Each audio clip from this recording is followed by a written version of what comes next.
Nous sommes le 17 janvier 2020 au domicile de Monsieur Echaniz. Est-ce que vous pouvez nous donner vos dates et lieux de naissance, s'il vous plaît? Date de naissance? Oui. Le 3 mai 1926, Et où est-ce que vous êtes né? à Irun. À Irun. Donc c'est là que vos parents habitaient? Oui, enfin, parce que papa avait monté une usine de fabrication de vitraux à Irun. D'accord. Est-ce que vous pouvez un peu me parler de vos parents? Votre père, donc il fabriquait des vitraux? Mon père était entré il était entré à la maison Montméjean, qui s'était déclassée à Saint-Sébastien. Alors lui, il a même été à Madrid en l'année 24, je crois, aux ateliers Montméjean. Et mon frère devait naître, et mon père a dit, je ne veux pas un enfant qui soit né à Madrid. Il faut que, il lui a dit à maman, tu reviens au Pays Basque pour accoucher. Et là, il est revenu c'est pour ça que mon frère est né à Saint-Sébastien. Et mon père, il a fait chez Montméjean, il a fait Saint-Sébastien, il a fait Hendaye et Madrid. Les trois maisons, Paris, il n'a jamais voulu aller. Alors que la maison était parisienne, il n'a jamais voulu aller à Paris. Et votre mère? Maman, non. C'était l'aîné de 15 enfants. De 15 enfants? 15, oui, c'était l'aîné. Alors, elle avait toujours un sous les bras, l'autre. D'accord. Et vous avez connu vos grands-parents? Oui. D'accord. Est-ce que vous savez le métier qu'ils ont exercé? Le grand-père, le père à maman, il était chauffeur chez un marquis ou un comte, je ne sais pas. Alors quand il nettoyait la voiture, il se changeait les pantoufles. Puis une fois qu'il avait nettoyé la voiture, il ne fallait pas s'approcher, même pas mettre le doigt. Il fallait que ce soit impeccable. Là, parce que premièrement, il a été chauffeur, sur une chose à cheval, un cabriolet à cheval. Et il avait eu un accident ici en France. On lui avait tendu un fil de fer en travers et en passant, ma fille n'en est pas mort quand même. Quelqu'un qui lui en voulait sans doute. Et votre grand-père paternel? Grand-père paternel, il était pêcheur. Il était pêcheur? Oui, c'est la famille des pêcheurs. Il n'y a que mon père qui avait... Autrement, tout le reste de la famille de mon père, tous ils étaient de la mer, l'océan. Oui, c'est ça. Et vous savez comment est-ce que votre père s'est orienté vers son métier? Comment est-ce qu'il a... C'est-à-dire que papa, il a fait les arts et métiers à Saint-Sébastien, et c'est peut-être ce qui l'a rapproché. Parce qu'il a commencé jeune, il a fait toutes les branches à l'école des beaux-arts de Saint-Sébastien. Il a fait tout, que ce soit sculpture, peinture, dessin, il a tout fait, toutes les branches. Oui. Et donc toute votre famille est basque? Oui. Oui. Comme du côté de votre père et du côté de votre mère? Non, du côté de maman, ils sont plutôt castillans. La grand-mère, enfin la mère maman, était castillane, de Santander. D'accord. Mais par contre, votre mère, elle avait vécu dans le Pays Basque? Oui. Elle était née à Saint-Sébastien, elle a été élevée au Pays Basque. D'accord. Parce que le grand-père, lui, bien sûr, il est venu travailler pour le travail au Pays Basque, puis il est resté là.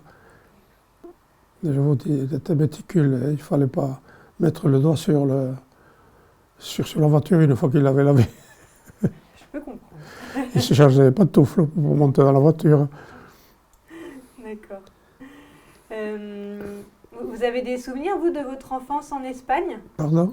Est-ce que vous avez des souvenirs de votre enfance en Espagne? Oui. Vous avez été à l'école?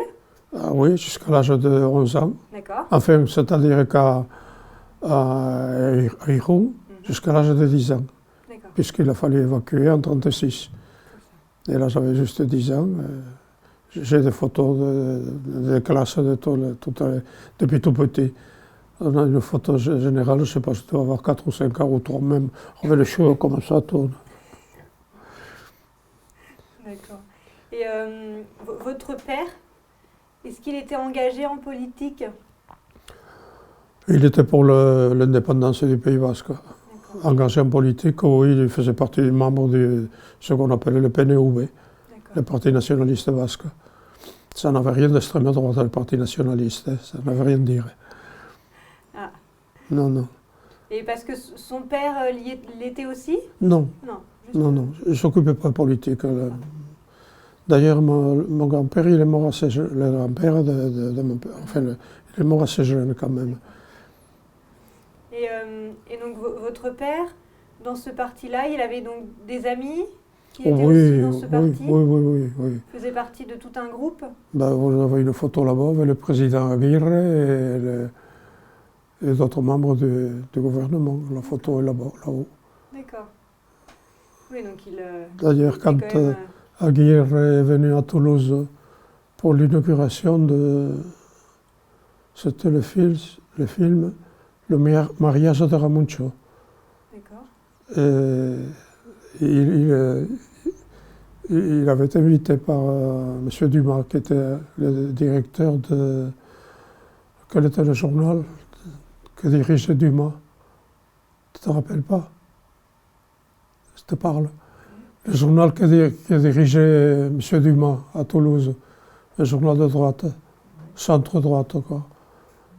C'était pas la Victoire, c'était le... Non, ça, je sais pas. Et alors, quand il est venu pour l'inauguration, on est allé, je me rappelle, j'étais avec mon père, on est allé à la sortie de la gare. Alors, en sortant, mon père, le président Aguirre passait à côté, alors, et il lui dit Agur José Antonio, parce que ça veut dire bonjour José Antonio, il s'appelait José Antonio. Il le voit, bon, il se jette dans le bras de dans l'autre. Et alors, M. Dumas, c'était la Victoire, le journal. Alors il dit, mais vous connaissez? Il dit, si on se connaît comme deux frères. Alors il lui dit, ce soir vous êtes invités au vin d'honneur à la plantation. Le Figaro, c'était, non? C'était pas le Figaro? Non, pas le Figaro, non. Il n'était pas à Toulouse, le Figaro. On regardera. À Toulouse, qu'est-ce qu'il y avait? Il y avait le communiste et le patriote, le socialiste qui c'était... Et la République peut-être, oui. Il y avait 4 ou 5 journaux à Toulouse à l'époque. D'accord. C'était dans les années 50, ça?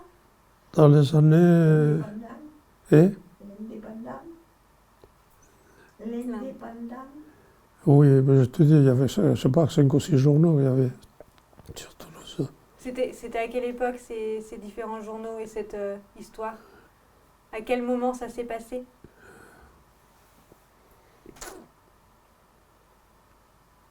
Parce que nous, on est venus à Toulouse quand c'était en 1946, je crois. Il me semble, à ce moment-là. Oui. Du coup, oui, votre père, par rapport à cet engagement, au début des années 30, il s'est passé quelque chose pour lui? Bon, lui, il a fallu qu'il aille à Barcelone avec le gouvernement. Il a été nommé là-bas. Et il faisait des voyages, soi-disant avec le courrier diplomatique. Il en profitait pour nous amener des habits, enfin des trucs. Et en 38, décembre 1938, le père à maman est décédé à Saint-Sébastien. Et alors, comme papa, c'était sur l'époque franco, il ne pouvait pas y aller, qu'est-ce qu'il a fait? Il a fait célébrer une messe à Irune. Je ne sais pas si vous connaissez Irune, c'est un petit village des Pays Basques français. Et alors, bien sûr, les gens d'Irune disaient on n'a jamais vu autant de voitures sur la place d'Irune. Tout le monde était venu pour les obsèques du grand-père, alors qu'il n'était pas là, mais enfin, il a eu des obsèques nationales, enfin du parti, quoi, si vous voulez. D'accord. Voilà. Et c'est là, je vous dis, c'était en décembre 1938. Alors papa devait aller à Barcelone. Alors il voulait aller récupérer les documents qu'il avait laissés. Et alors le gouvernement basque qui était à Bayonne, qui s'était replié, il lui avait dit non, tu ne pars pas parce que ça ferait un de plus à rapatrier, alors c'est pas la peine. Oui, mais les documents, ça ne fait rien. Il y en a qui s'en occuperont de les récupérer, mais ils n'ont pas laissé partir. Je me dis c'était fin décembre pour les obsèques des pères à maman. D'accord. Et pour vous et votre mère, Qu'est-ce qu'il s'est passé à partir de 1936? Non, ma mère, bon, premièrement, je vous dis, on est parti avec mon frère et ma soeur. Nous étions 3, 2 garçons et une fille, à Soumaya, chez une cousine. Il y avait la mère à mon père qui était déjà là-bas. D'accord. Et alors là, on est resté quelque temps. Et puis après, maman a réussi à passer dans un bateau, une vedette rapide, quoi. Et ils ont été essayé d'arraisonner pendant, enfin, maman était couchée malade comme tout paraît-il, elle était couchée sur parce que c'était une vedette rapide, et si elle bougeait, elle vomissait. Alors il y a le commandant qui s'est dit, lève-toi que j'ai besoin de quelque chose. Il a sorti une mitrailleuse dans le lit. Et alors, il dit, parce qu'on était agressé par les bateaux franquistes, et alors qu'on puisse se défendre. Et alors chaque fois, ils entraient, paraît-il, dans des zones internationales. Ils ne pouvaient pas les attaquer. C'est comme nous, quand on embarquait à Santander pour aller à Nantes et Bordeaux, on était escortés par des bateaux anglais. Oui, on était protégés par eux. Alors dès qu'il y avait un bateau franquiste qui s'approchait, les autres ils se mettaient devant et puis ils étaient obligés d'être protégés. Par des bateaux anglais, donc? Oui. C'était la marine anglaise. Et alors, il fallait que les hommes qui avaient sur notre bateau, il fallait qu'ils se cachent, qu'ils rentrent dans le cale. Il ne fallait pas qu'ils soient sur le pont, qu'on le voit. Alors, il n'y avait que les femmes et les enfants quoi, sur le pont. On assistait au tir de mitrailleuses. Vous étiez sur le pont? Oui. Et puis là, j'étais moins malade qu'en fond de cale quand même. Sur le pont, vous avez l'air, et ce qu'il y a toujours, là, j'ai appris et je le sais, quand si vous prenez l'avion, si vous avez le mal de l'air, vous mâchez des chewing-gums. Vous le savez, ça. Vous faites travailler l'oreille interne, et puis vous n'êtes pas malade. Parce que du coup, ce trajet-là en bateau, donc vous êtes parti pour aller à Nantes. Vous êtes parti d'où? De Santander. De Santander. Sous un bombardement. D'accord. Et mon père était sur le quai, et il a fallu qu'il reste là, et le bateau, ils ont devancé l'heure du départ parce que l'aviation franquiste allemande et italienne en ont bombardé. Et alors le commandant a décidé de quitter le port plus tôt. Et là, en haute mer, on était protégés par les navires anglais. Il y a juste votre mère et vous, ses enfants, qui sommes partis? Oui, mon père est resté.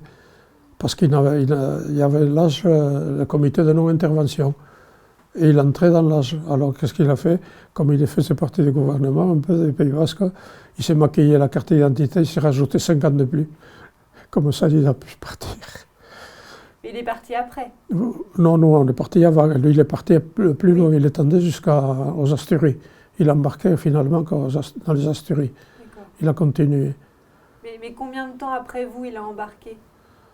Oh, je ne sais pas très longtemps parce que ça n'a pas duré, vous savez, ça a été vite fait.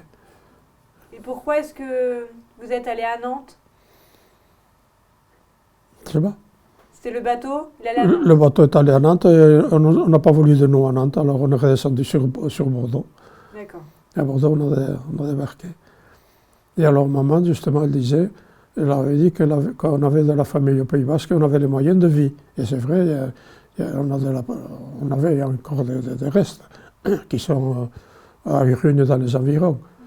Et ils ont dit non, il faut que vous suiviez le convoi. Et il fallait aller jusqu'à Montélimar. On ne nous a pas libérés.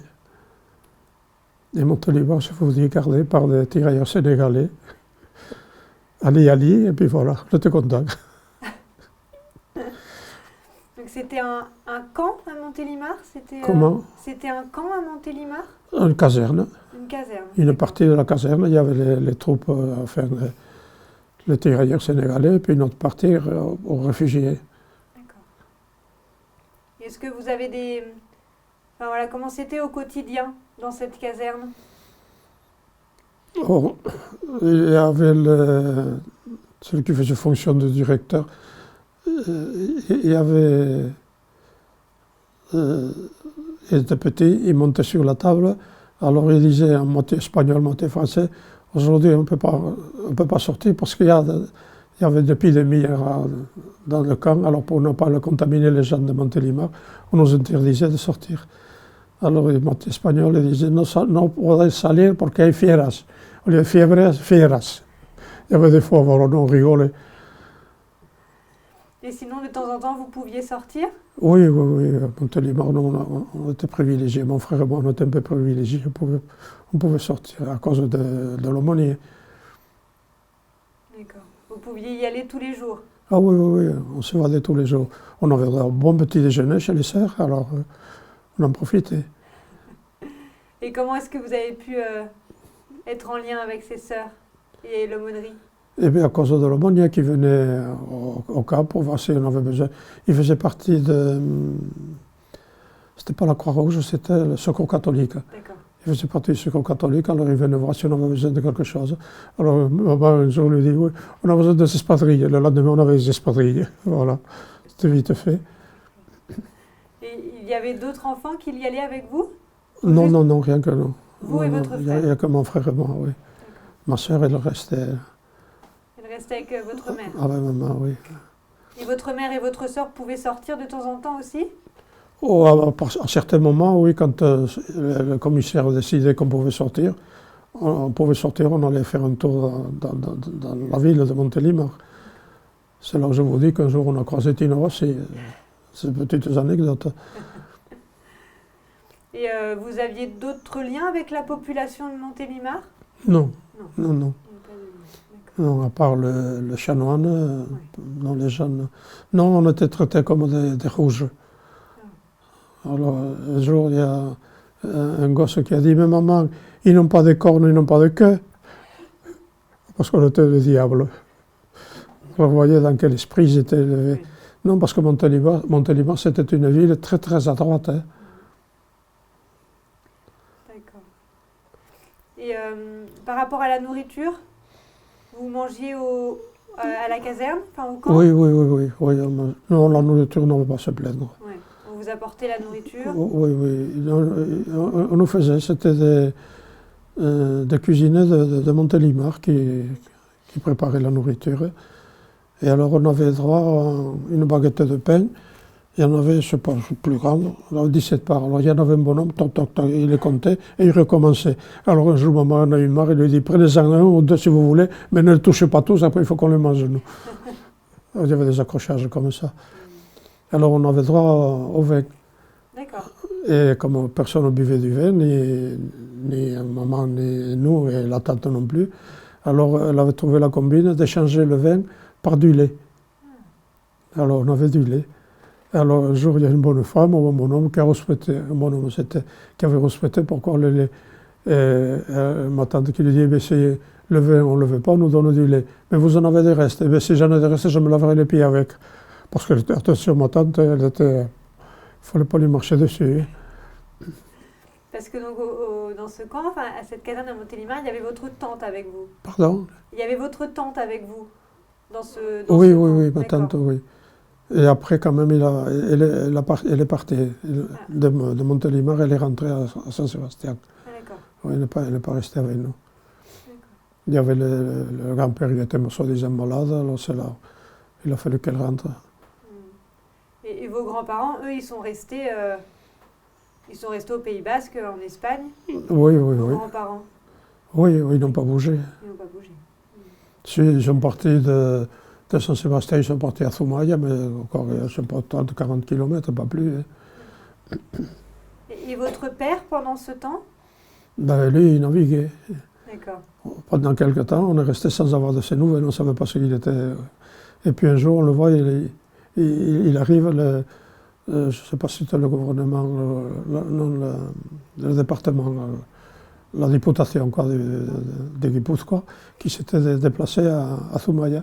Et c'est là où on a retrouvé mon père. D'accord. Alors, moi, je pleurais.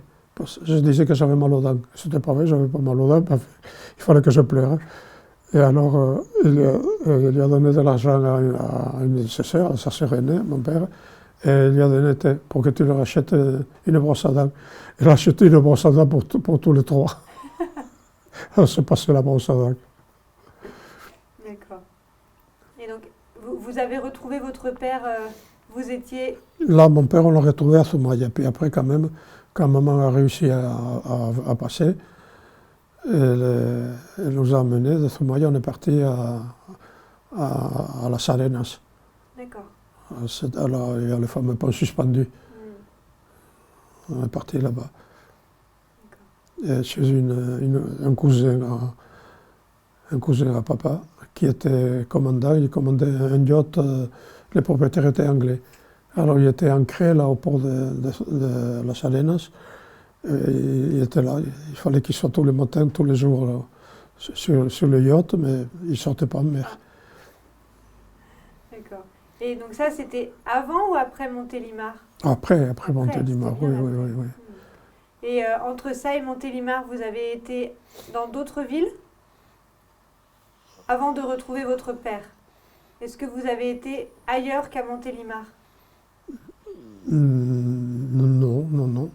Bon, après, bien après, on s'est retrouvés à Urrugne, comme je vous l'ai déjà dit. Et après, mon père, il a fallu qu'il trouve du travail. Et on lui avait indiqué l'usine d'aviation d'Arudi. Et alors, il lui a fait passer un examen. Enfin, on lui a présenté une pièce. Alors, il a fallu qu'il dessine, ou je ne sais pas, une explication. Et alors, il dit, mais ça, c'est un jeu d'enfant, comme il avait fait, lui, le dessin artistique et tout, il connaissait ça. Et alors, le copain qui l'avait dirigé vers là, et mon père lui dit, alors, qu'est-ce que tu en penses? Et il dit, que tu vas avoir un salaire supérieur au mien, vu ton examen. Alors, c'est moi qui t'envoie, c'est ton salaire supérieur. Alors, vous voyez, c'est des trucs. Donc là, il a pu trouver du travail. Et puis après, le 24 octobre 1940, direction le camp de Gurs. De très bonne réputation, ce fameux camp de Gurs. Donc là, tous ensemble? Non, on était avec maman, les hommes étaient séparés. Et votre père a été où? Eh bien, lui, il a suivi le convoi, mais enfin, séparé de nous. Et je me rappelle, on est arrivé ici en gare de Toulouse, enfin, parce qu'on entendait les haut-parleurs, parce que nous sommes restés 48 heures enfermés dans des wagons. Le wagon qu'il y avait avant, même les militaires français, on voyageait dans ces wagons. 40 hommes, 8 chevaux en large. Voilà comment on les appelait. 48 heures enfermés là-dedans. Et avec un garde-mobile sur le marchepied du wagon. Nous, on était dedans enfermés 48 heures, mais lui, il se gelait les plumes. Enfin, il ne faisait pas froid à l'époque. Je me rappelle parce qu'on entendait les haut-parleurs de Matavio, de Toulouse-Matavio, j'étais à Toulouse, voilà. On ne voyait rien, mais... D'accord. Et ensuite, vous êtes arrivé à Gurs? Et de là, nous sommes allés à Agde. Ah. On a traversé l'Atlantique, la Méditerranée, gratuitement. C'est de bons voyages, ça forme la jeunesse. Oui, c'est sûr. Parce que qu'à 40 bonhommes là, tout enfermé, il fallait tous les besoins faire là, comme hygiène, on se posait là. Donc si je retrace un peu votre parcours, vous êtes arrivé à Montélimar, ensuite à Irún lorsque votre père travaille. Oh non, mon père, Irún, c'était déjà oublié. Irún, nous l'avons quitté en 1936. D'accord. Alors, après Montélimar, ça a été quel camp? Montélimar, ça a été Irún, premièrement. Et puis après, Arudi. D'accord. Et après, le camp de Gurs. D'Arudi, le camp de Gurs.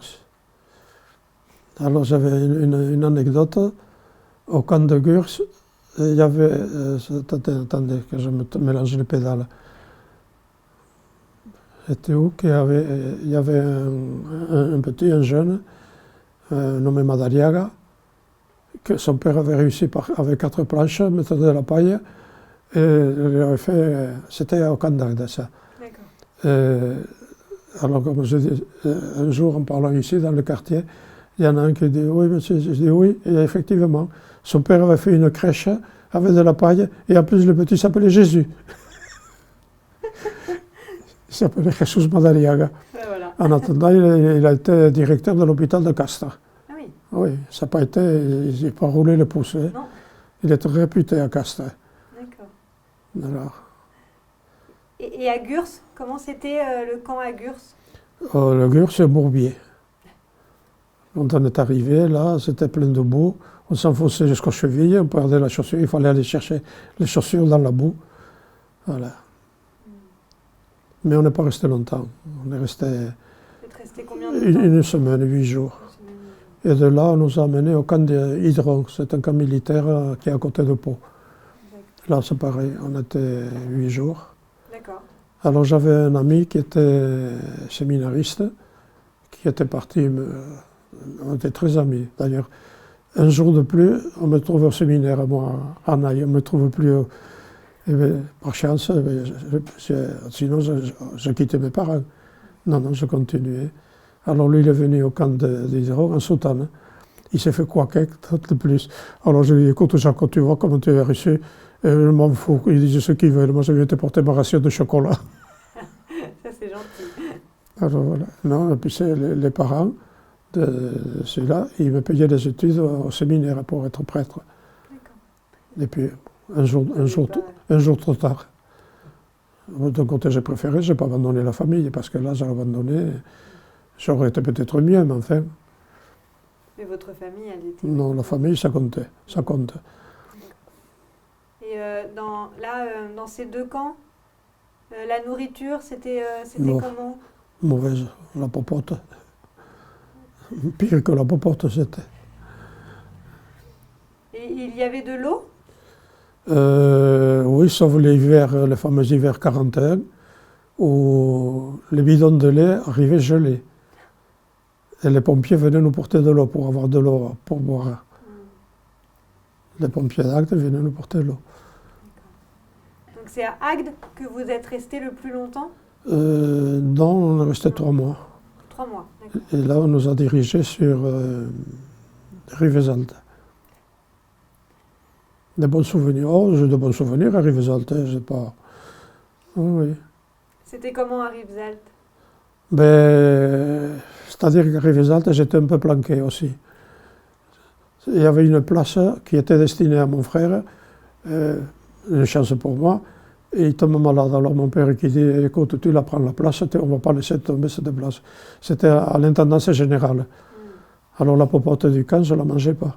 On se préparait des bons sandwichs ou avec des harengs, ou alors, ce que j'aimais beaucoup, trempé dans du vin. Et puis après, on avait du sucre cristallisé.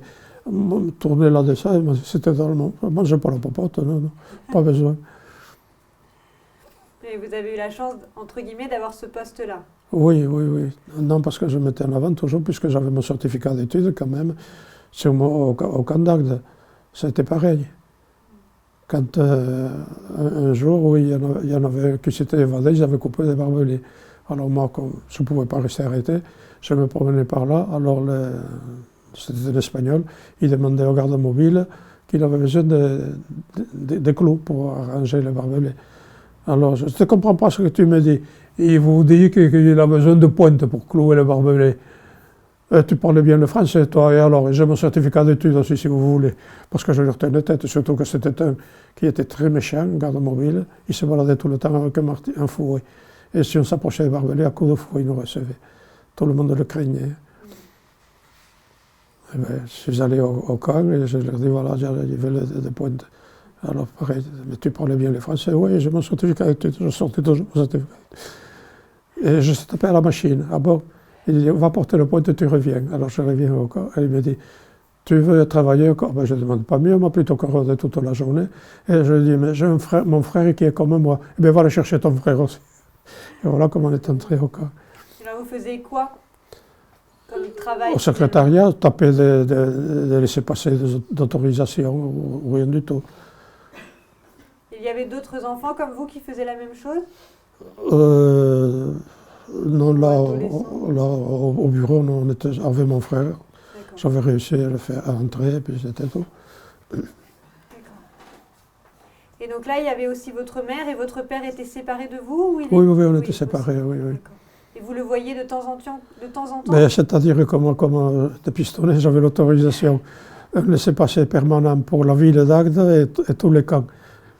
Ça, il m'avait dit, c'était le commandant, le général du camp, c'était un capitaine de garde mobile.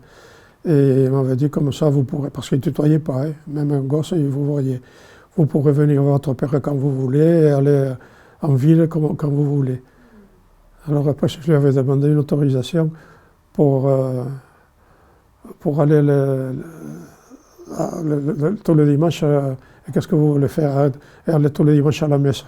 Bon, allez, Jacques, une autorisation pour Jean-Marie et toute la famille pour aller à la messe à Agde. Voilà. Vous avez pu y aller Ah oui, on allait. Comme je vous dis, mes parents avaient encore un peu d'argent. D'ailleurs, ma soeur était restée, celle qui est décédée là dernièrement, elle était passionnée par des marrons glacés. Ah, pour elle, les marrons glacés, c'était quelque chose de formidable. Alors c'est pour ça, tous les ans, Suzanne, je disais, il ne faut pas que j'oublie les marrons glacés pour Marie-Louise.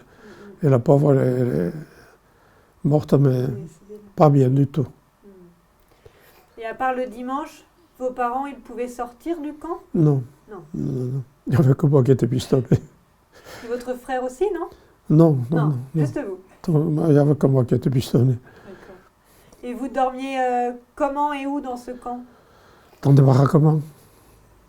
C'était comment à l'intérieur? À l'intérieur, au début, on avait un poêle, mais on n'avait rien pour... C'est un peu de charbon, on nous avait donné. Et après, c'était tout. Alors, au beau milieu, il y avait une allée, parce que l'intérieur du cadre, c'était un plancher en continu, légèrement en pente de chaque côté. D'accord. Et au milieu, un plancher, pour pouvoir marcher. Seulement, ce plancher, on l'avait démonté pour le mettre dans le poêle. Et on allait au baraquement à côté, parce que les baraques étaient en bois et recouvertes avec de la toile goudronnée, du papier goudronné. Alors, ça brûle très bien.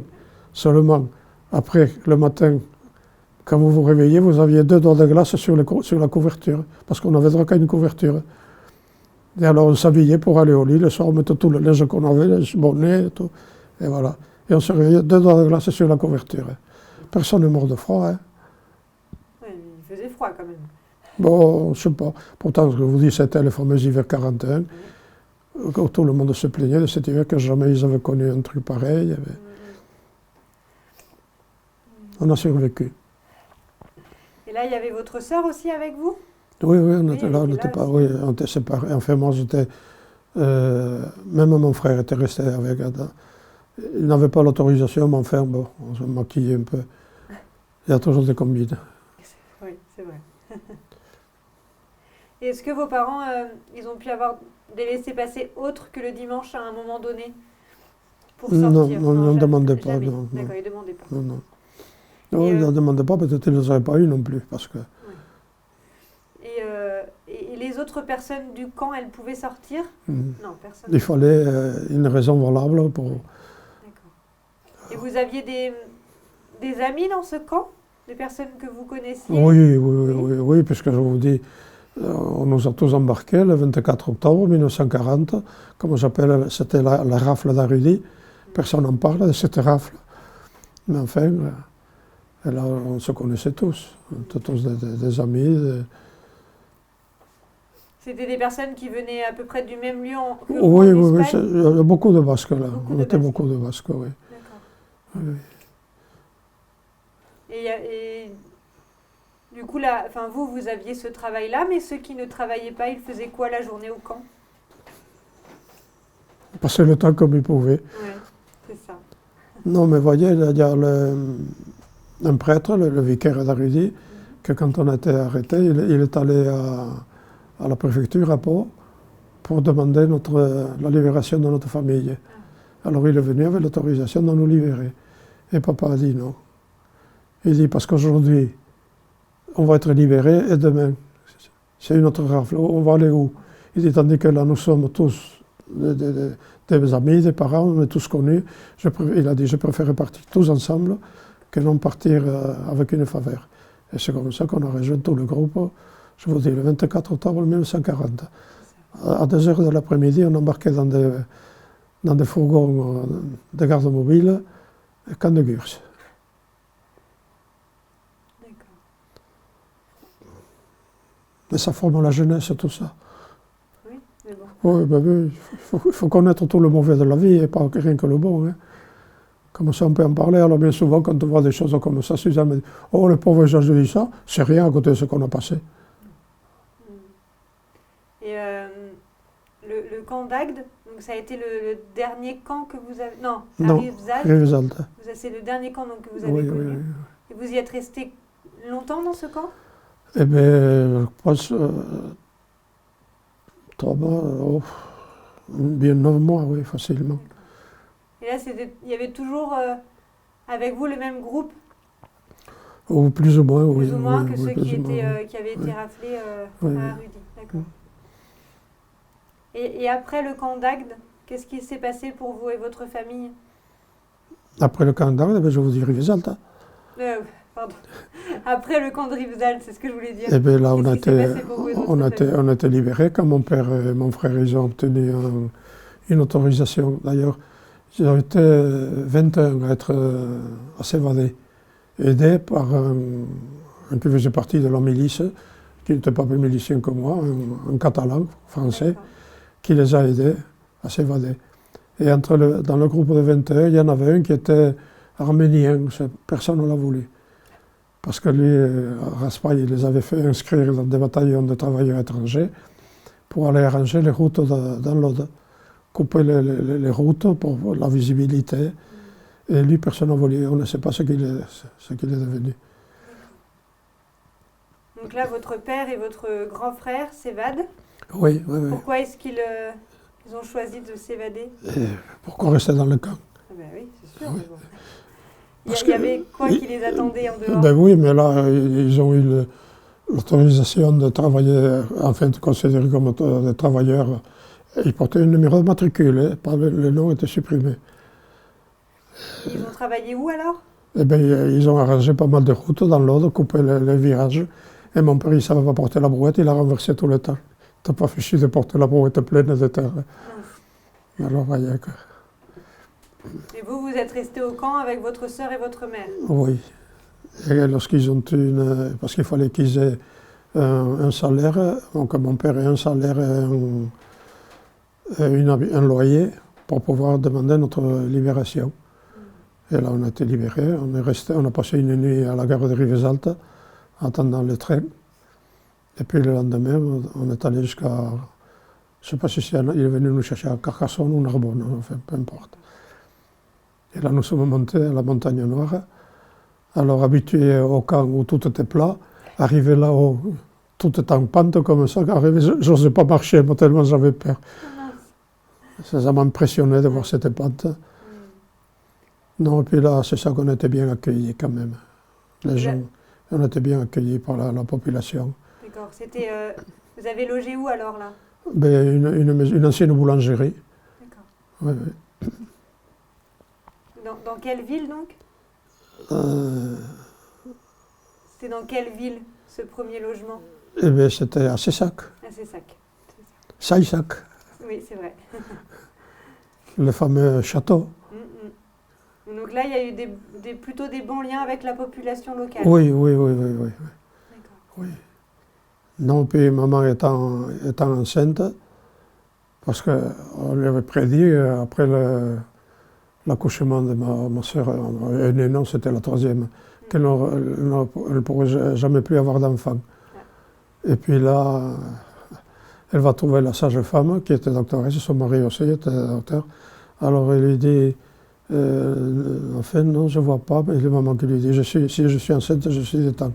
Sinon, effectivement, elle n'était pas trompée. Alors comme quoi, même les docteurs, ils arrivent à se tromper, commettre des erreurs. Alors il y avait un couple, une dame qui était veuve d'un commandant français, et puis sa sœur, qui lui manquait une jambe. Elle avait été amputée d'une jambe. Alors elle disait, ce qu'il y a de drôle, c'est que la jambe qui me manque, elle me fait mal. Ça arrive. Mademoiselle Rousseau. Et alors elle avait fait de la layette pour la naissance, parce qu'on disait que, on ne savait pas, on pensait que c'était une fille, alors elle avait fait tout plein de layettes Alors quand elle est née, le trousseau était prêt. Parfait. Alors ce qu'il y avait baraque, c'était pour la Saint-Joseph. Et chez nous, Saint-Joseph, c'était sacré, on ne travaillait pas. D'accord. Et alors maman nous dit, allez me chercher un fagot de bois au fond du ravin. On n'était pas au fond du ravin, qu'on était déjà en haut avec le fagot de bois. Mais vous avez vite fait. Alors nous voulions entendre l'accouchement. Ah. Et alors la sage-femme arrive, et puis avec un paquet. Alors il me dit, puisque vous vouliez pas une petite sœur, voilà, je vous la porte, la petite sœur. Alors je dis, où est-ce que je le mets? Je crois que c'était du linge sale, où je mets le linge? Mais c'est pas la linge, c'est votre petite sœur. Parce que vous voulez m'en débarrasser. Voilà. Une belle petite sœur. Une petite sœur. Et dans cette ville, à Seysac, il y avait d'autres familles d'exilés comme Oui, vous? oui, oui, on était nombreux, Vous étiez on était nombreux. très nombreux. Vous auriez dire combien à peu près? Comment? Combien à peu près vous étiez? Je ne sais pas. Vous ne sauriez pas dire. Non, effectivement. Mais on était nombreux quand Vous même. étiez nombreux. Et Oui. le père, enfin, les hommes faisaient le même métier que votre père? Oui, mais après tout le monde est devenu bûcheron. D'accord. D'ailleurs, l'autre jour, j'ai trouvé une carte de bûcheron professionnel. Alors, je ne savais pas que j'étais bûcheron professionnel, que ça existait. Parce que là, du coup, vous avez travaillé avec votre père. Oui, oui, oui. oui. Vous avez rejoint votre Non, père. premièrement, ils étaient, parce que, comme je vous dis, ils étaient sur un numéro de matricule et ils travaillaient, même ils ont approfondi la caserne de Carcassonne. Mais ils l'ont baissé. D'accord. Mon père, il s'est fait coincer sous une pierre d'or écrasée. Ah. Parce que mon frère avait lâché trop tôt la pierre, ou je ne sais rien. Quoi. Et alors là, il dormait dans un wagon de la SNCF. Alors un jour, on a dit, pour voir comment c'est la vie, avec maman et ma soeur, on est descendu à Carcassonne pour passer une nuit dans le wagon. Bon, ils avaient aménagé comme si c'était un appartement, pas un appartement, mais... Oui, c'était... oui. Donc là, le travail à Seysac, donc un peu comme un bûcheron. Mais c'est ça que j'ai fait pendant un an, je crois, je ne sais pas combien, et de géomètre. D'accord. Oui, oui. Alors que je n'avais aucune notion, et de géomètre. Alors que je n'avais pas le droit.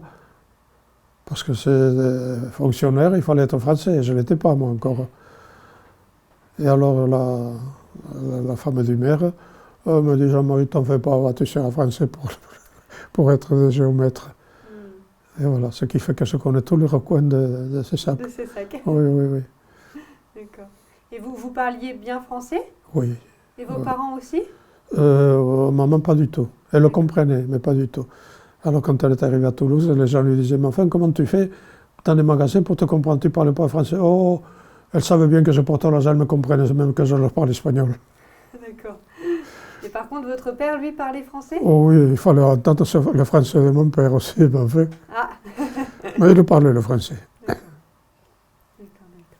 Et votre frère aussi parlait français? Oui, mon frère, il parlait bien, oui. Et encore tout à fait au début, il n'arrivait pas à dire le je. Il disait che. Mais non, tu ne dis pas che, on dit je, che. Tu n'arrivais pas. Il n'y arrivait pas à le prononcer. Et donc, Seysac, vous êtes resté un an à peu près? Oh, À Seysac? oh plus que ça, on est Plus que resté, ça. oui, oui, oui. Jusqu'à la fin de la Seconde Guerre mondiale? Jusqu'à ce qu'on vienne à Toulouse, et on est venu en... Je ne sais plus si c'était en 46 ou... En 46? Oh non, je ne sais plus les dates maintenant. Ce que vous m'avez dit la dernière fois. Je vous avais dit 46, Oui, je sais même ça. ça doit être ça. Et du coup, pendant que c'était la Seconde Guerre mondiale, là vous travaillez, comme vous m'avez dit, par rapport voilà, à votre logement, à la nourriture, vous trouviez à manger? Oui, au marché noir, mais enfin. Oui, parce qu'il y avait une chose que nous avions droit à la carte de tabac. Enfin, mon père, mon frère, moi et maman aussi. Les femmes, elles avaient... Et moi, à partir de 18 ans. Et quand j'ai eu 18 ans, je dis à maman, ah, ça va, j'ai 18 ans, j'ai le droit à la carte de tabac, je vais fumer. Il me dit, tu feras mieux de l'échanger contre du pain ou un morceau de beefsteak plutôt que de fumer. Ça ne m'a jamais rien dit de fumer. J'ai jamais fumé, j'ai trouvé ça dégoûtant. c'était mieux de manger. Hein? C'était mieux de manger. Oui, oui, oui, oui. Et vous avez des souvenirs de la libération de la France? Ben, oui. Oui. Qu'est-ce qui s'est passé dans votre ville? Oh, pas grand-chose. Pas grand-chose. Non. Si, il y a eu beaucoup de bruit, on a sauté de joie. Vous aussi? Vous avez participé Bah, à... oui, oui, Ouais. oui. Ah, oui, oui. Oui, je me baladais avec une cymbale, parce qu'il y en avait un qui avait une cymbale pour sa caisse, parce qu'il nous faisait danser et tout. Alors j'avais pris la cymbale avec un bâton, je tapais dessus comme un abruti. Il fallait faire du bruit. C'est ça. Et vos parents aussi ont participé? Oh, non, les parents, non, non. Ils se réjouissaient peut-être moins? Moi, oui, mais enfin, il le ressentait bien quand même, oui. Oui, oui, c'était normal, hein. Et votre père, là, il avait encore des liens avec le Pays Basque, avec son parti? Ben, il en a eu, oui, parce qu'une fois, ils ont fait un voyage aussi, avec ma jeune sœur, à Bayonne, je crois, pour succéder avec le parti nationaliste. D'accord. Et il voulait, je ne sais pas, oui, qu'il aille dans les Landes pour couper du bois. Mon père, il a des autres choses à faire, il allait couper du bois. Hein. Oui. C'était la seule issue qu'il y avait. Heureusement, parce qu'après, quand il y a eu la zone occupée, il est tombé dans les Landes et Oui. c'était pas marrant, la zone occupée. Oui, c'est vrai. D'accord. Et vous aviez, pendant ce moment-là, est-ce que vous aviez des liens ou des nouvelles de la famille qui était restée en Espagne? De temps en temps, oui, on en avait, parce qu'il y avait une qui habitait le Tarn, une marquise, la marquise d'Albine, qui nous portait du linge venant d'Espagne, on avait des nouvelles par elle. Parce qu'elle pouvait aller venir comme elle voulait, elle n'était pas persécutée. Ça, c'était quand vous étiez à Cessac. Oui, oui, oui. Et lorsque vous étiez dans les camps, vous aviez des nouvelles de la famille? Des fois, non. Pourquoi non? On avait resté souvent ça. Enfin, notre noyau, oui, parce qu'on était tous Oui, vous autour là. ensemble. Oui, oui. Mais ceux qui étaient restés en Espagne? Mais non. Mais là où j'ai eu le gros choc, ça a été au camp de Rivesaltes. Un jour, où il y a un parent, le père et une nièce qui est décédé du côté de Prades. Alors nous sommes allés, avec ma femme, on est allés à l'enterrement. Et puis en sortant, on a mangé au restaurant à Rivesaltes. Et alors je demande à la serveuse, je lui dis, mais est-ce que nous sommes loin du camp? Par quelle route il faut prendre? Alors elle me dit, mais quel camp? Eh bien, le camp de Rivesaltes. Mais il n'a jamais existé le camp de Rivesaltes. Mais je suis pas une espèce de salope. Elle me dire ça à moi. Alors je dis à ma femme, je dis, écoute, t'en fais pas, je le trouverai le camp où on a mangé. Et puis on prend la route, on était en voiture, on prend la route, on arrive devant le camp. Et puis ma femme descend, elle me dit, tu ne descends pas? Je ne peux pas. Je suis resté cloué sur place, de me revoir là, derrière les barbelés, cloué sur place. Le lendemain, on revient à Toulouse, une fièvre de cheval. 48 heures avec une fièvre de cheval. On fait venir le docteur, alors qu'est-ce qui s'est passé? Alors je lui explique, il me dit, ça ne m'étonne pas. Vous avez eu un choc terrible? J'ai dit oui. Je me revoyais de nouveau derrière les barbelés. Comme quoi, vous voyez que ça y fait. Hein. Oui. On a beau dire, bon, je suis pas seul, c'est fini. Non, non. Ça reste. Vous y êtes... C'était quand cet épisode? Vous y êtes allé quand? C'était... Je sais pas. Quand c'est qu'il est mort, monsieur, je sais plus. C'était dans les années 70, les années 80? Non, non, non, plus tôt. Plus tôt? Oui, oui, oui. D'accord. Oui, donc vous êtes allé, ça faisait pas très très longtemps, donc. Oui. Oui. Vous vous souvenez de l'âge que vous aviez? Non, Non, c'est pas grave. parce que les années passent, tournent. Oui, c'est vrai. Mais en tout cas, vous aviez eu un choc. Un choc de revenir sur place. Ah oui, oui, me revoir derrière, là. Pourtant, je vous dis, j'étais pas malheureux, hein, parce que j'étais bien dans les petits souliers de commandant. Oui, mais bon. Parce que je portais toujours, tous les jours, un petit collier de l'intendance. J'étais à l'intendance générale. Alors le petit collier, c'était bon à prendre. Alors aussi après, quand je voulais quelque chose, Il y avait quoi dans ce petit colis? oui, oui, oui, oui. Qu'est-ce qu'il y avait dans ce petit colis? Oh, de la nourriture, que peut-être on aurait bien mangé nous aussi, mais enfin, c'était des colis préparés par le chef. C'était un Alsacien, une bourrique, que c'était un sous-marin. Il était dans les sous-marins. Alors à l'époque, pour travailler dans les sous-marins, il fallait vraiment être costaud et tenir le coup. Du coup, pendant toute cette période, vous avez comment dire, le statut de réfugié. Comment est-ce que vous aviez pas de papier? Est-ce que vous aviez des papiers? Si, on avait des cartes d'identité. Bon, j'ai eu la carte d'identité d'apatride. Ah oui, voilà, c'est ça. Parce qu'on ne reconnaissait pas où il fallait s'inscrire au consulat. Alors nous, on a toujours dit, non, le consulat c'est Franco.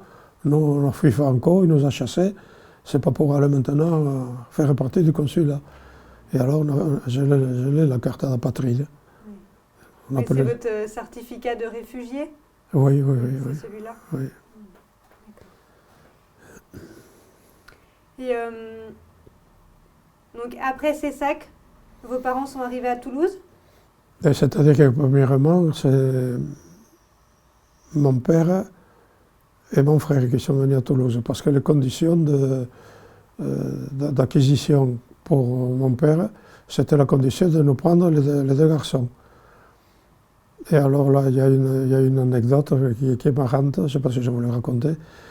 Il y a le directeur de la maison Saint-Blanca qui arrive, et il y avait le coupeur, Marius Lapalu.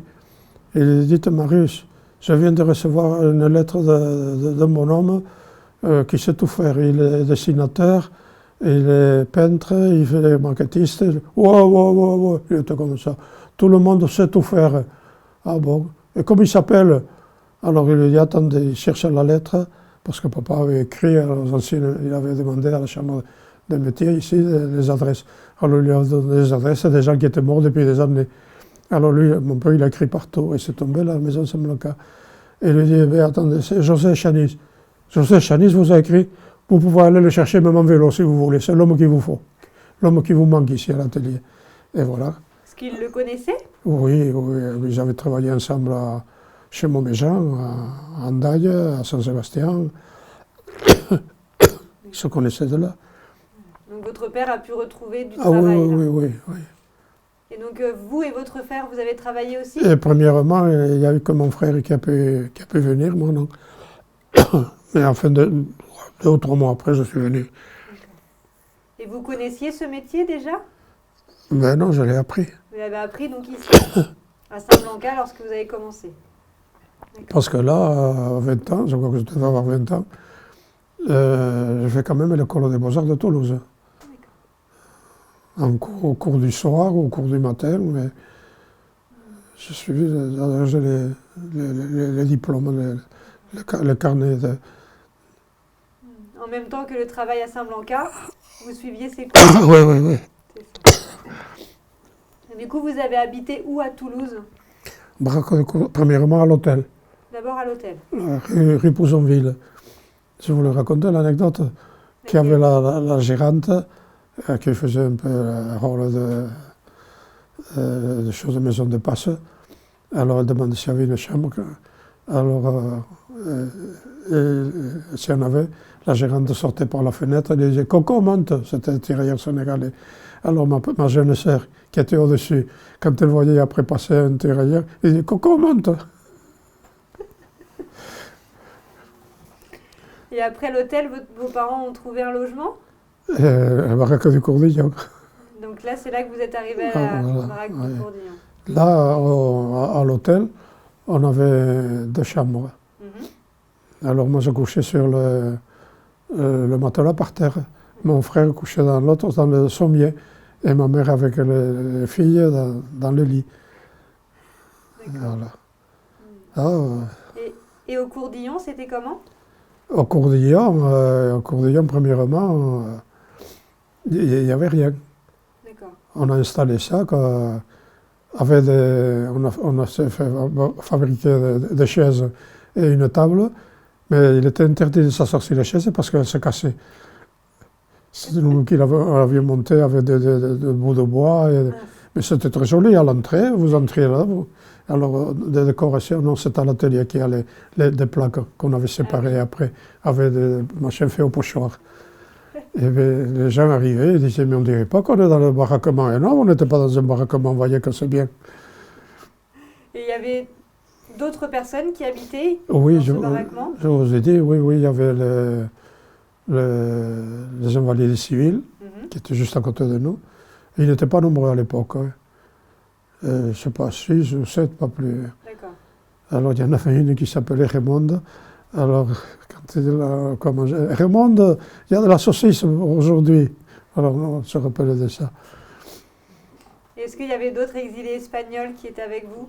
Là où il y en avait pas mal. Mais enfin, il y avait le côté pont Saint-Michel, c'était des gitanes qui avaient. Mais côté pont hôtelier, pont neuf, là non, c'était une sélection quand même plus. D'accord. Mais Les exilés espagnols qui étaient là, ils étaient de la même région que vous? Ils étaient non, basques? non, C'était mélangé? non, D'accord. non. Je me rappelle une fois, il y avait une dame qui sortait, bon, parce que, je ne sais pas si vous avez connu les grosses fosses qu'il y avait dans la prairie de Filtre. Pourtant, il y a des traces encore dans les briques. Et alors, on avait des WC alignés comme ça, et puis vous aviez le trou qui tombait dans les choses. Alors, je ne sais pas ce que j'allais vous dire déjà. Oui, alors il y avait des portes, mais on pouvait pas prendre des soupes. C'était rudimentaire. Oui, voilà. D'accord. Donc Courdillon, vous avez habité longtemps? Au Courdillon? Oui. Oh. Je ne sais plus. Quelle date on est venu ici? On est venu en 52, je crois que je vous ai dit, non? Oui, c'est possible. C'est possible, oui. 52. Donc quelques années quand même, Courdillon. Et Ça a duré quelques années au oui, Courdillon. oui, ça a duré quelques années, puisque je vous dis, on avait installé notre premier atelier, enfin, parce que je vous ai donné les feuilles. Le petit papier, oui. Oui, c'est marqué Oui. 19 Courdillon. C'est ça. Oui. Artisan. Artisan, oui. Être verrier. Alors, ce qui prouve que les baraquements ont existé et qu'on a habité. Alors, premièrement, on avait fait comme ça. Mais après, il a fallu monter l'atelier. Alors, il a fallu serrer un peu les meubles pour pouvoir monter l'atelier. C'était dans la même pièce que là où vous viviez? Oui, c'était, oui. Tout se faisait là. Tout se faisait là. Mais les gens arrivaient étonnés, entraient là-dedans, au début voir ça. Mais après, quand il a fallu, alors le plomb, on allait on le fondait là, au Courdillon. Et on allait le laminer au minime. D'accord. Parce qu'il y avait les outils au minime? Non, il y avait un ancien maître verrier qui avait le laminoir et on le laminait. D'accord. Et donc là, votre père, il ne travaillait plus pour Saint-Blanca, il travaillait... Après, on ne travaillait pas, non, à son Saint-Blanca, compte. c'était fini. Vous êtes resté combien de temps alors à Saint-Blanca? Pas très longtemps? Aussi, quand même. Si, quand même. Si. Et après, votre père a voulu se mettre Ah oui, avoir sa propre... oui. 3 ans sa après, propre affaire. D'accord. on a marché de nos propres pieds. Aidé, bien sûr, d'un côté et de l'autre. Il a vite trouvé des clients? Le début, mais enfin, si, quand même, parce que... Quand même. Oui. D'accord. Parce qu'on avait, quand même, je vous dis, l'architecte d'ici, de l'archevêché. On l'appelait Monsieur Bleu parce que lui, il adorait le bleu. Et puis on avait le moine d'Encalcade, lui aussi, tous les travaux qu'il avait, il était architecte, alors tous les travaux qu'il avait, il nous les donnait. Il n'y avait pas de marché à faire ni rien, ça passait comme ça. D'accord. Et là, votre père, il avait statut de réfugié aussi? Ben oui, bien sûr. Et ça ne l'empêchait pas de pouvoir travailler, trouver des clients? Non, ça n'a jamais interdit. Le traitement de réfugiés, ça n'a jamais... Oui, ça n'a pas... On avait Non, tellement. D'accord. Et après le Cours-Dillon, vous avez habité où? Après le cours de Lyon, Oui. ben, ici, Oui, vous êtes arrivé ici. oui. Mhm. Il y avait une vieille tute avec une porte-fenêtre qui donnait dans la rue. D'accord. Il fallait descendre une marche pour rentrer. Mhm. Et puis moi, j'ai habité avec ma femme au numéro 16. D'accord, donc pas loin. Non, on était séparés. Enfin, j'habitais pas avec mes parents, Oui. quoi. On était séparés, là. Mhm. Pas loin, mais pas dans la même Oui, maison. oui. Non, moi, j'ai toujours cherché à habiter près du travail. C'est pas comme mon frère qui habitait au pont de Demoiselle. Là-bas, il fallait qu'il se tape tout ça en vélo. Alors, moi, j'ai dit non, non. Moi, près du travail, c'est le mieux. Mhm. Et on avait trouvé cette maison-là. C'était bien. C'est un château fort, si vous voulez, mais enfin, maintenant, il a changé. Mhm. Et du coup, c'est là, du coup, vos parents arrivent dans cette maison-là et votre père installe l'atelier qui est au fond du jardin. Voilà. Voilà, dès qu'il arrive. Ah oui, oui, la première chose qu'il a dit, lui, là, ça, c'est bon pour l'atelier. Il n'a pas cherché la maison, ça lui était égal. C'était l'atelier. Il dit, parce que c'est l'atelier qui va nous nourrir. Exact. Mhm. Et il avait raison. Ouais. Et donc c'est dans cet atelier que vous, votre frère et votre Oui, père, mon vous père, travaillez. oui, oui. Mhm. D'accord. Premièrement, on avait le laminoir à bras. Il fallait avoir des biceps pour tourner la manivelle. Bon, mais on était costaud à l'époque. D'accord. Et du coup, vous êtes mariés en quelle année? Si vous le savez.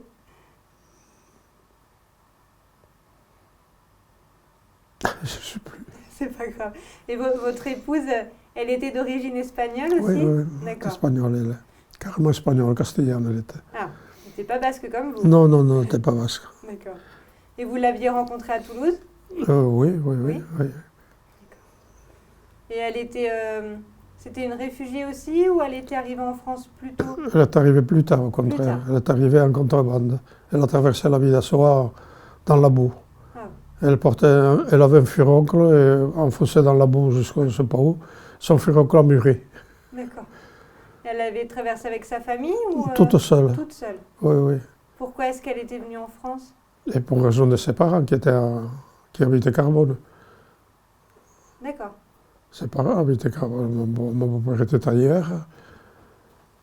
Et elle, je vous dis, elle a traversé dans la boue et son furoncle a mûri. Et ses parents habitaient en France depuis Oh, longtemps? depuis l'évacuation de Barcelone. Oui. Eux, ils étaient exilés Oui, en en 39? 39, oui. D'accord, d'accord. Et lorsque vous êtes à Toulouse, donc le Cordillon, et lorsque vos parents habitent là et vous au numéro 16, vous avez des liens avec d'autres exilés espagnols?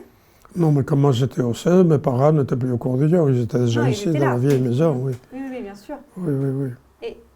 Est-ce que vous aviez des liens donc avec d'autres exilés Oui, espagnols? oui, oui, ça se rencontrait, oui. Oui. Non, et puis nous avions quand même le bar basque à Les Jean Jaurès, D'accord. qui avait disparu. Et là, on se réunissait tous les...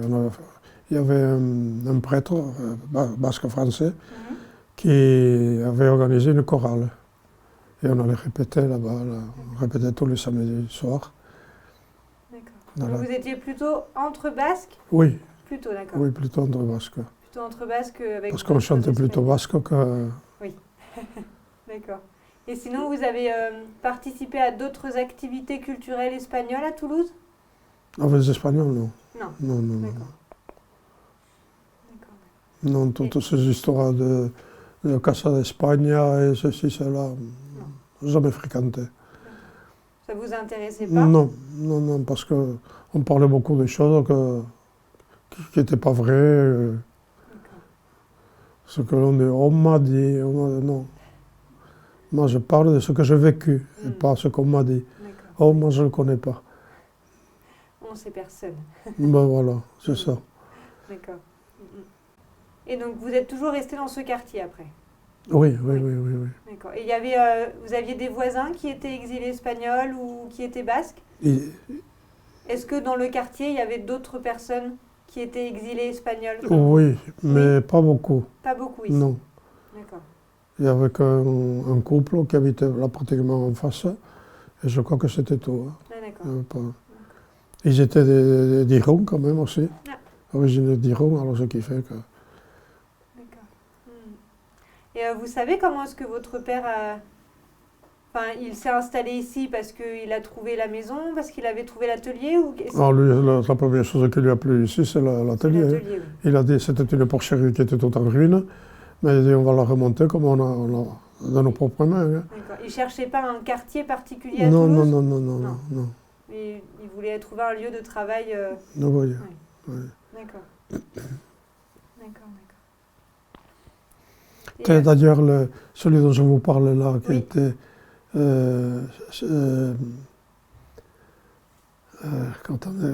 fameux, Henri, qui est dans la politique maintenant.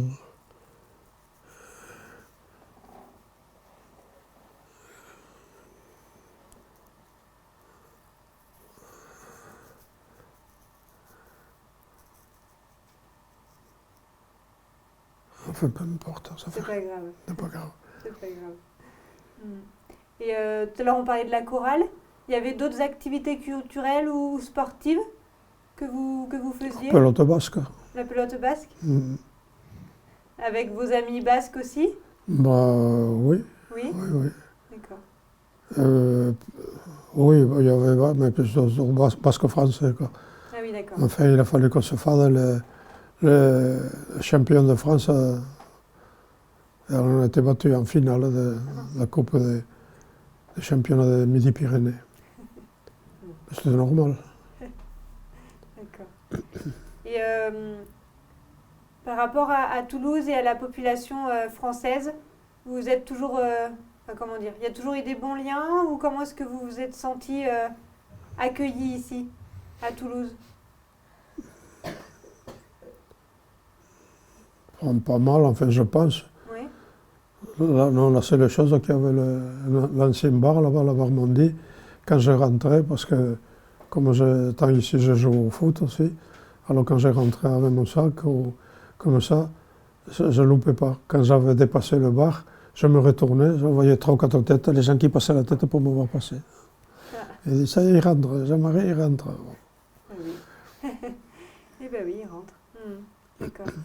Et quand vos parents se sont installés ici, donc dans les années 50, ils ont pu lier des liens avec des voisins français ou... Ben, ici, on se connaissait à peu près. Aujourd'hui, j'ai reçu une carte d'un ancien voisin qui est parti, ils sont partis habiter Blagnac. Bon, aujourd'hui, j'ai reçu une carte de vœux. Alors, il habitait la villa en face, là. Et du coup, à partir du moment où votre père habitait ici, il a continué ses engagements politiques ou pas? Non, Non, la politique, ça ne l'intéressait plus. Ah. D'ailleurs, ça n'a pas été un politicard, lui. C'était un idéaliste. Il avait son idéal, c'est tout. D'accord. Et vous n'êtes pas impliqué Non, politique pour moi, très peu. D'accord. La politique pour ceux qui en bénéficient, pas pour ceux qui sont... Souvent. C'est votre histoire et l'exil, c'est quelque chose dont vous parliez en famille, que vous avez pu raconter? Oui, ça on parle. Oui. Moi j'ai une sœur qui habite là-bas à côté de Villeroy, et bien elle s'intéresse à tout ça. Hein. D'accord. Oui. Parce qu'elle, elle n'était pas née. Votre jeune sœur, c'est celle qui est née... Elle est née en 42. Voilà, c'est celle-là. Oui. D'accord. C'est pour ça que ça l'intéresse, à connaître un petit peu notre passé aussi. Parce... Oui, de connaître. D'accord.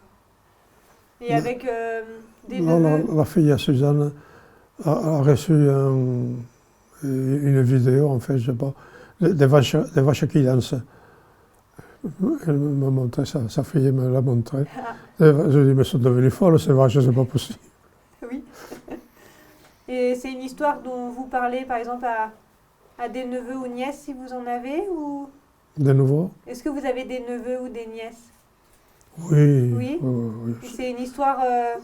ça les intéresse, ça les intéresse aussi. Oui. Oui, ils cherchent à connaître les origines aussi. Et en dehors de la cellule familiale, vous en parlez de cette histoire? Quand j'ai l'occasion, oui. Vous savez, j'ai rien à cacher. Hein. Non, mais Non, il y a des fois que... Il y en a qui ne veulent pas y croire, mais enfin, c'est vrai. ouais. Et quel lien vous avez gardé avec l'Espagne? Quel lien vous avez avec l'Espagne? Aucun. Non, vous n'y allez pas? Non, Vous n'y non, êtes non. pas retourné? Non. D'accord. Enfin, si, je suis retourné Oui, quand j'étais valide, bien entendu. Oui, oui, non, mais oui, bien sûr. Pas Oui. obligatoirement aujourd'hui, mais Non, ça non, peut non. être... Si. Chez ma sœur pour le mariage, tout ça, oui. Si.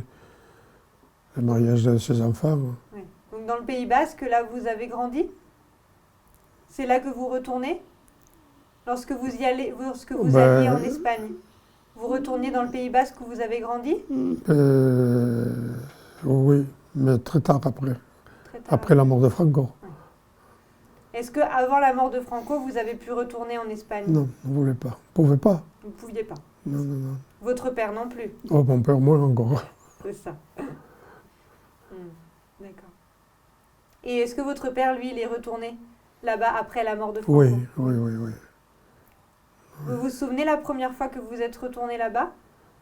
Oui, ça fait quand même un pincement de cœur. Oui, quand on a franchi la frontière, là, ça m'a pincé un petit peu. Après, ça passe vite. C'est ça. Et puis vous arrivez là-bas, vous êtes bien reçu par la famille, tout le monde. Ça passe vite. Oui. Vous étiez bien reçu alors? Oh, mieux que bien. Par la famille et même par... Oui, le l'entourage reste de la aussi. Les amis, population, oui. les amis de ma soeur, de gendre, du neveu, tous. D'accord. Et est-ce que vous... Tout à l'heure, vous me disiez que vous aviez parfois quelques nouvelles avec la famille qui était restée au pays. Est-ce qu'ils vous ont raconté comment ça a été sous Franco? Bon, je vous dis, parce que quand ils sont venus nous chercher à Zumaya, qu'ils ont arrêté la cuisine à papa, parce que, soi-disant que nous, on était encore en deuil, ils ne voulaient pas croire que maman était venue nous chercher, nous avait emmenés sur, Oui, ça, sur, c'était le- au tout début. Oui. sur la Sadenas. Et alors la cousine, elle a été arrêtée, et quand ils ont prouvé qu'effectivement, que c'était vrai qu'on n'était plus en deuil, ils l'ont relâché dans la ligne de front, au milieu de tir. Ils l'ont relâché. Oh. D'accord. Elle a traversé parce qu'il y avait le front, Oui. il y avait le cinturon de hierro, Oui. la ceinture de fer, l'entourage de Bilbao. Ils l'ont fait traverser là. Et vous savez comment ça s'est passé pour votre famille qui était restée dans le Pays Basque sous Non, le après régime de Franco? non. Vous savez pas ce qui... Non, il y avait qu'un oncle qui avait fait qui était envoyé au Maroc, D'accord. en bataillon disciplinaire. Ah oui. Parce que je crois qu'il faisait son service militaire quand il a été Quand ça s'est... arrêté, oui. Voilà. Très bien. Est-ce qu'il y a quelque chose dont on n'aurait pas parlé par rapport à votre exil ou votre histoire à vous? Peut-être sur votre métier, vous voulez peut-être en parler un petit peu plus du métier que vous avez exercé? Mon métier, Ah oui. vous savez, ça est tellement... Vous en avez tellement Oui, si vous voyez la liste que j'ai, de métiers? oui, d'exercer ici en France, dans les environs, dans le centre, Paris, on a monté jusqu'à Paris. Oui, pour installer des vitraux. Oui, les fabriquer, les installer, oui. C'est un métier qui vous a plu? Oui, il faut l'aimer, il faut être passionné, mais enfin, il faut avoir beaucoup de patience. Et puis, comme je vous dis, il faut quand même être prêt, faire le cours du soir des Beaux-Arts, parce que, bien sûr, aux Beaux-Arts, vous apprenez, il y a plusieurs branches. Oui. C'était un métier difficile ou pas? D'être Il faut être très patient, peut-être ouais, patient. très patient. Et vous aviez quels outils pour travailler? Un diamant pour tailler le verre, le vrai diamant et pas la roulette. Et j'en ai plusieurs à l'atelier. Il y en a qui sont bons, il y en a qui sont moins bons. Mais enfin, bon. Et puis après, oui, les ciseaux à 3 lames. Quand on coupe les gabarits, vous faites tomber une petite ficelle de 1 millimètre. Ce qui équivaut à l'intérieur du plomb. Quand vous montez, si vous n'avez pas ces ciseaux, si vous courez avec un ciseau simple, vous augmentez votre vitrail 1 millimètre, 1 millimètre. Tandis qu'avec ces ciseaux, c'est juste, vous arrivez à 1 millimètre près, juste, exact. D'accord. Très bien. Est-ce qu'il y aurait un moment de l'exil dont on n'aurait pas parlé? On a peut-être... Non, la seule chose, je vous dis, c'est ça, que le maire, oui, il y a eu plusieurs réactions en notre faveur. Donc là, vous avez plutôt été aidé par la population Oui, locale? oui. Et est-ce que ça vous dérange si on essaye de résumer le parcours que vous avez fait pendant votre exil, comme si on était sur une carte? Vous êtes parti en bateau du Pays basque. Vous me l'avez déjà raconté, c'est juste pour avoir un petit résumé du parcours, comme si on le regardait sur une carte. Eh bien, pardon. Vous montez, quand on a débarqué, on est allé à Montélimar, Oui, Montélimar. puisqu'on voulait aller au Pays Basque, on nous a refusé. On est allé à Montélimar, puis ensuite on est revenu à Montélimar à Urugne, au Pays Basque français. Oui. Urugne, on est allé à Rudy. Oui. Et à Rudy, et bien après les différents camps. le camp. C'est ça. Et c'est à Irune que vous avez retrouvé votre père? Oui. Oui, à peu près. Oui. D'accord. Et à Irune, vous étiez dans votre famille? Vous étiez chez des amis? À Rouen. À Irune? Non, on avait, premièrement, oui, on était à l'hôtel. Et comme la propriétaire avait dit non, vous ne pouvez pas rester à l'hôtel en permanence. Alors on nous a loué un appartement qu'elle avait à l'entrée de Rune. On était quand même un peu chez nous. On a levé de la peine. Ah. Et votre frère travaillait là? Non, mon papa, il ne travaillait pas encore, il était à Barcelone. Ah, donc il n'était pas Il encore n'était pas là. encore rentré. Il était rentré, mais enfin pas... Il faisait des voyages. Et qu'est-ce qu'il faisait alors? Qu'est-ce qu'il faisait lorsqu'il rentrait au Pays Basque espagnol? Il ne restait pas longtemps. Non, au Pays Basque espagnol, il ne rentre pas. Hein. Il y avait Franco. À Barcelone, on n'était pas occupé encore. Donc là, il faisait quoi? Il était sur les engagements politiques? Oui, il était... Au front? Qu'est-ce qu'il faisait? Non, pas le front, il n'a pas fait le front. Bon, il a fait peut-être le front, mais avant l'arrivée de Franco, avant la débâcle, quoi, si vous voulez. Là. D'accord. Très bien. Et merci beaucoup Avec pour plaisir. votre témoignage. Non, je vous dis, le maire de Cessac, oui. Il nous a plus ou moins bien aidés, puisqu'il avait organisé quelque chose en notre faveur pour nous aider. Il était bien. Je vous dis, son épouse, la mairesse, m'avait fait passer comme étant français pour pouvoir travailler comme des géomètres. Alors que j'avais rien. Enfin, il faisait ce qu'il voulait. On remarquait qu'on en avait un qui vous maquillait tous les fils des instituteurs. Et vous êtes peut-être un peu jeune, entendu parler qui était sur Toulouse, à côté de Toulouse. Pierre Rubéry. Il magouillait, enfin, il vous faisait des fausses cartes d'identité, mais authentiques. Hein. Le cachet, il avait fait le cachet de la mairie et tout. Alors, dans la clandestinité, il fallait trouver quelqu'un qui fasse ça, et puis voilà. C'est vrai que tout à l'heure, on a parlé de votre certificat de réfugié. Et après, vous avez demandé à être naturalisé français ou quelle nationalité vous avez prise? Non, française, demandé la naturalisation Oui. française, oui. Vous vous rappelez quand est-ce que vous l'avez demandé? Assez rapidement, non? Non. Après la Deuxième Guerre mondiale? Alors, je dois l'avoir dans les papiers par là, ou à quelle date. Oui. Mais enfin, Et vos parents aussi l'ont demandé? non, mes Non. parents sont restés toujours espagnols, alors qu'ils ne l'étaient pas, mais enfin, c'était nationalité espagnole. D'accord. D'accord. Très bien. Vous voulez ajouter quelque chose à votre témoignage? Non, je pense qu'on a fait le tour. Je pense. Je pense, oui. On va faire une petite pause et puis au cas où qu'on n'aurait pas fait le tour, on reprendra. Voilà. Merci.